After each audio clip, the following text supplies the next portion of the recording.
Hi, I'm Molly Setzer, and I'm a senior media buyer here at Insight Creative Inc. And I wanted to talk to you today a little bit about media buying and what exactly that means. I find that when I talk to people about media buying, whether it's in my own family, at a family party, or if I'm off at an event in the community, I hold people's attention for a good 1 to 2 seconds, and then pretty soon the eyes glaze over, and I know that I've lost them. And I don't know why, because media buying is such an incredible career, and it's so much fun if you just take 2 minutes to understand it. So that's what we're going to do today. We're going to have a short little blog where I explain Media Buying 101, what a media buyer does, and I hope, if nothing else, my mom figures out after she watches this that I actually don't work at a TV station anymore. So let's see.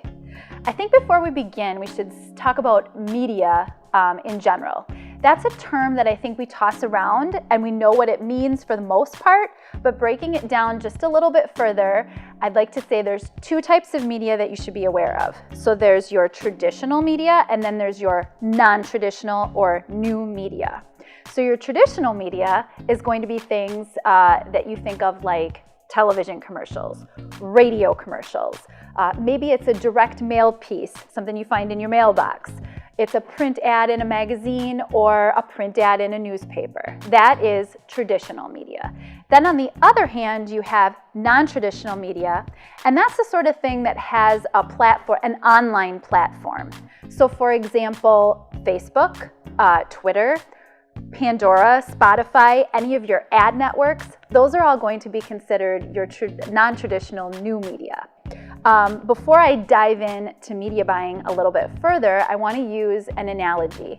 And if you've ever met anybody from Insight Creative, you know that we haven't found a cake yet that we can turn down. So it's going to be a cake analogy. So here we go. When you go to the grocery store and you have it in your mind that you want to make a cake, you go to the grocery store and you buy things like flour, sugar, butter, oil, eggs. Those are all key ingredients to follow this perfect recipe to make a cake. The same holds true with advertising in a sense.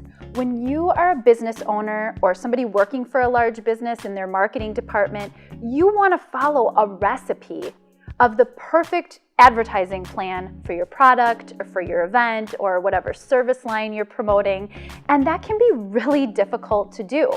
One of the reasons it's really difficult is because, let's jump back to that cake analogy, when you're walking through the grocery store, people aren't throwing ingredients at you. They're not telling you, buy this or try this. With advertising, that's exactly what's happening. You don't have the recipe to follow on your own, and you have a lot of other vendors, aka ingredients, telling you, use this product, use this service, this is what's right for your campaign, and you don't know what to believe or who to follow. And so that's where media buyers like to jump in. We have worked with so many different vendors out in the community, and we work with so many different businesses with different products and service lines, etc., that we kind of have come up with different recipes for each industry to use. And of course, those recipes vary and change depending on your goals. But that's where the media buyer comes in and just helps you to streamline it and figure out what you need to do to be successful. We want you to be able to reach the person that you're trying to reach, male, female, age group, the geography where that person or people are located, and we want to be able to do it by hitting your bottom line with your advertising dollars. So yeah, in a nutshell, that's what media buying is. I work with a great team of media buyers here at Insight. We all come from different backgrounds out in the media world, and so we bring that wealth of knowledge to Insight. We collaborate with each other, and we consider ourselves partners with our clients every day. So I hope that makes sense, and if not, or you have some questions you want to ask, I encourage you to email me. My email address is msetzer@insightcreative.com. And I would look forward to hearing from you. Thank you so much for tuning in and listening.